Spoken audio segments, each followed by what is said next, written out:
Mag-DIY tayo ng antibacterial hand soap. Sobrang mura sa halagang 150, ang dali-dali pang gawin. Kailangan natin ng 5 liters ng tubig. Pagkatapos, ilalagay na natin ang SLES at ang Super Bubble Booster. Iwanan natin to ng 5 minutes bago natin ihalo.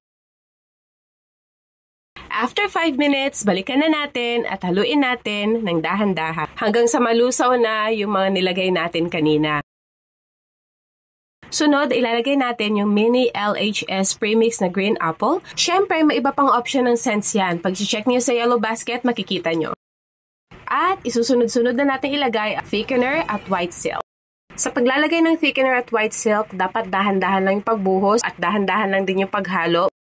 At pag nahalo mo na lahat, iwanan mo muna at ibabad ng isang araw bago pwedeng gamitin. At ito na ang ating finished product. Shala! At nakagawa nga tayo ng 1 gallon, 2 bote ng 500 ml, at isa pang 1/4 gallon ng ating hand soap. Ang laking tipid, di ba? At pwede nitong gawing pang negosyo, dagdag income nating mga nanay. Umaabot sa amin to ng almost 3 months kasi sa banyo lang naman ginagamit. Kung trip din ninyo makatipid, kagaya ko, check nyo na yung yellow basket at i-check out na.